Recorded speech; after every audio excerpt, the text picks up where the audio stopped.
Hello, hello, hello, ladies and gentlemen. Been a minute. I got sick for a little bit. Then we had a small slate, so I didn't make a video. But if you don't know who I am, my name is Shook. I make NBA DFS content. All these videos they get posted to Reddit right here. I'll have it linked down below. I make updates with all the news that comes out throughout the day. Anything you need will be there. And then if you ever need to get a hold of me privately, you can get a hold of me on X right here. And if you're looking for more in-depth content, where I give you guys sportsbook plays, private videos going over the slates, core plays, all that stuff, I will have my Discord link down below. And then, yeah, the next game locks in 10 minutes. So if I am opening my Discord and answering some questions when I do get an ad during this video, please just excuse me.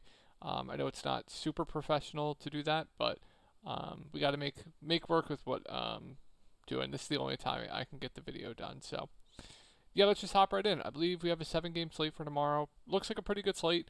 Just be on Reddit because there's probably going to be a lot of questionable tags and stuff like that for tomorrow. A lot of news changing and all that stuff. So just make sure you are on Reddit for tomorrow. And yeah, hopefully, I believe I caught up with all the news for tomorrow. So let's just hop right in. Charlotte at Atlanta. So Charlotte's going to be pretty healthy here. I mean, LaMelo Ball's just been awful. He's been awful. But this is such a good spot. He is not on a minutes restriction. He should play 35-ish minutes. Great spot. His ball handling role is great. I don't know how. If he is low owned tomorrow, I'm probably going to put LaMelo Ball in my lineup. I think he's a fantastic tournament play. I love to buy low in spots like this in a great matchup. Like I bet his sportsbook lines are probably going to be pretty low as well compared to like his normal stuff. Like you might get him at like 28.5 points plus assists. Maybe not just because of the matchup, but like yeah, man, I love LaMelo tomorrow. Miles Bridges has been so much better than LaMelo, and I think what the field's going to do is if they're picking between one of them, they're probably going to pick Miles Bridges, and if that's the case, I'm just going to play LaMelo all day long. I have no issue with Miles at 8.6K. If you want to ride the hot streak with him, by all means, go for it. He has been incredible of late. He's dominating the usage. They're running some offense through him. Keep an eye on the Nurkic news here. Pretty big.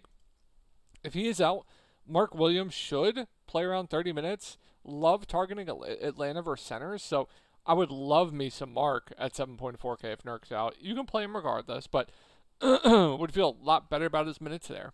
And then I can't get to anyone else. If Nurk plays, you can go there. I guess it's a fine value at 3.7K, but I'm not going to mess with like the other values in this team.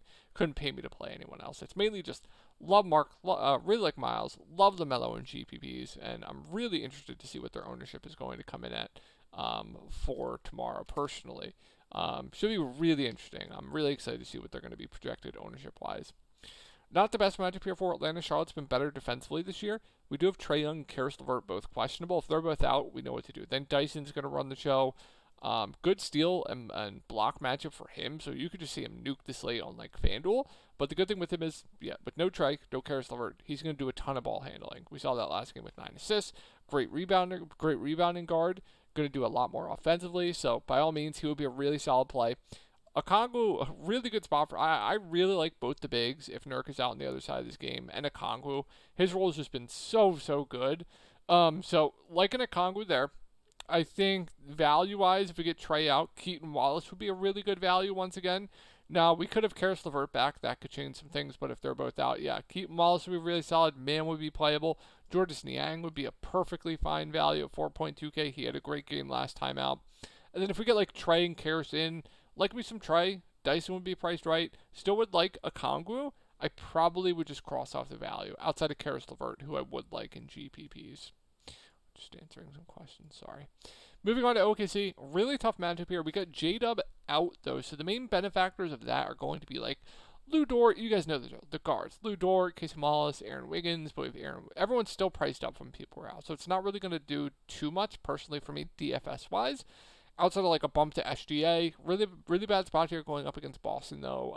I think with Chet in, Hartenstein's priced right. Chet himself, yeah, there's really not much here for OKC. Main interest here is just like some interest in SGA just because, without Jalen, the role is just going to be absolutely fantastic. But he is 11.4K now. And you got to factor in the matchup as well. It's a hefty price point to pay for a guy like SGA who doesn't do a ton of the peripheral stats like a guy like Nikola Jokic, Luka Doncic, right? You're paying Jokic, Luka Doncic price points for SGA tomorrow. All right, moving on to Boston. We got Tatum, Brown, Porzingis, but all questionable. I don't think Porzingis' play is going to play. I do think Brown and Tatum are going to play, though. Um, Generally, up against better teams, they're most likely going to be playing. But yeah, if one's out, you know what to do. The other one looks great, then Derek White's viable. I wouldn't be as excited about I don't know, Derek White at that price point, but still viable. Would like him a lot better if Jason Tatum's out, just because the ball handling role gets a lot better, right? Al Horford's in, so that takes the bigs out of play for me. There's not much here if everyone's healthy. Mainly just Tatum Brown for me. I think Al Horford's priced right. If yeah, if they're both out, then I think we can get to a lot more plays here. Then I'm liking Sam Hauser quite a bit for value. Then I think Drew Holiday's a really solid value. He's playable regardless. Then I think Al Horford's fine. Pritchard would have to play a lot more. Then Derek White would run the show. He'd be a good play. So yeah, it's really going to depend. If everyone's in, I'm not loving too much on Boston. If we get one of these guys out, one of these guys in, I think whoever's in would be a good play. Sam Hauser would be playable. Then Al Horford with no Porzingis, be fine. I think my Drew would be better. I think my favorite plays would be probably Drew, Hauser, if one of them are out, outside of whoever does play, right? Nick Nurse, what are we doing? Good spot here. Maxey, Paul George, both out for this game. Kelly Oubre is questionable. Andre Drummond is questionable. I don't think anyone's going to be playing here. So if we get everyone out here, what is Quentin Grimes going to play 40 minutes? I mean, if he's not on a limit and he plays normal minutes tomorrow in a good spot running this offense by himself, he is still too cheap at 7.6K. So it's going to be really up to what you think Nick Nurse is going to do there. Yabusele, I have no confidence in his minutes, but if he plays mid-20s minutes, he'd be a really solid value. Once again, I really like Jared Butler. Once again, I really like Lonnie Walker. Justin Edwards is playable. Adam Bona, I kind of like for value at 3.5K. Ricky Council, I would really like for value if all these guys are out, so just keep an eye on it. How much did Bona play last game? I want to say he played a bit, yeah, with no drum. Just keep an eye on it. There will be so much value here for Philly if everyone's out. If we get Kelly Oubre and Drummer in, then yeah, it's going to be up to you. If you think Oubre's not on a limit, sure, really good play. If he's on a limit, really bad play. I still have no confidence in Andre Drummond's minutes, so that would hurt Yabusele. That would make Adam Bona out of play. I still do like Jared Butler. I still do like Lonnie Walker. And I still would have some interest in Ricky Council. All right, moving on to Toronto. This is just a mess. Why is Jakob Poeltl playing in this game? Toronto's full tank mode. They're not playing anyone in the fourth quarter. Why is Jakob Poeltl in? I don't know.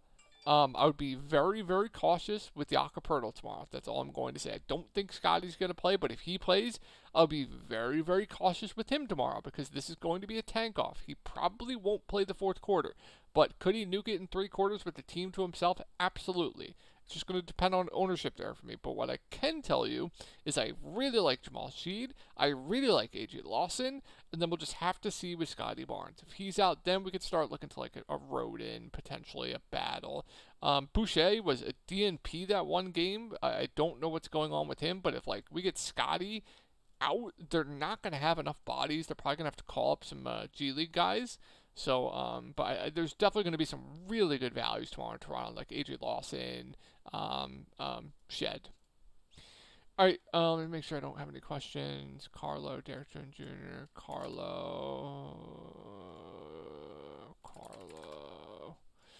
All right, let's move on to Utah. So Keontae George is doubtful for tomorrow. Lauri Markkanen is questionable. Jordan Clarkson is questionable. If we get everyone out here, love the matchup here. So the guys I'd look to personally with the guards out, if both the guards are out, first off, Colin Sexton would be way too cheap at 5.6K. Would really like him. This is a great match for everyone. So John Collins at 6.6K, if he is the team to himself, I would absolutely love at that price point. Colin Sexton, Collier's playable. Those would be the main guys I'd look to here if these guys are out. And Walker Kessler, of course, is fine. If we get everyone in here, I think with Key out, I still think, Sexton's a little bit too cheap. Clarkson would have interest in. Still would like some John Collins. It just hurts everyone. No one would be smash plays here if everyone's in. Great matchup here for Memphis. Jaren out. Aldama out. Eddie questionable. Brandon Clark questionable. If we get the same situation that happened yesterday, today, Absolutely love John Morant in this matchup. Absolutely love Desmond Bane in this matchup. Jalen Wells, perfectly valid. G.G. Jackson, let me pull up the rotation. 3-10 they played. Kennard was, I believe, out that game. So that's going to muddy the waters a little bit. So, like, Pippen will get a bit worse, but, like, Huff, Bagley, they'll kind of split the center position. Both would be good values. Would prefer Huff. Huff, the better point per minute guy. And then, let me pull up the rotation, because Luke Kennard was out that game, I believe. Yeah, they were very, very thin. We'll just keep an eye on starters. Vince Williams was out as well. So starters would be John Morant, Desmond Bane, Jalen Wells, Jay Huff, Vince Williams would be the starters. Like, Vince would be a really solid value. Gigi would still be playable off the bench. Jalen Wells would be playable. Would love Ja. Would love Bane. Who am I missing? Who does? And would really like Jay Huff. And then Vince Williams, assuming he starts. And then, sure, like Pip, Gigi, they're still playable off the bench. All right, yeah, definitely a decent amount to like with Memphis tomorrow. Let's move on to Dallas. Smash matchup here. Spurs, one of the worst defensive teams in the league right now. Peter Washington, I don't think is going to play tomorrow. So, like, Najee Marshall with the team to himself. Don't care that he had a stinker last game. Now, the price point is getting up there, but still a perfectly fine play. Klay Thompson has a ceiling. Dinwiddie came off the bench last game, but he's still going to play massive minutes. Still like me some Spencer Dinwiddie quite a bit. Really like Max Christie. Keep an eye on the Brandon Williams news. If he plays, I really like him for value. If he's out, then we're just getting so much thinner here. Kessler Edwards at 4.3 code. Really, really good value. Caleb Martin's on a limit. I don't think he's going to play much. Dante Exum's playable. So if we get like Peter Washington out, is Exum questionable as well? He is. If he's out, there's going to be so thin here. I want to keep an eye on if they brought anyone up as well. But they had 8 bodies last game. Just keep an eye on how many bodies they're going to have tomorrow.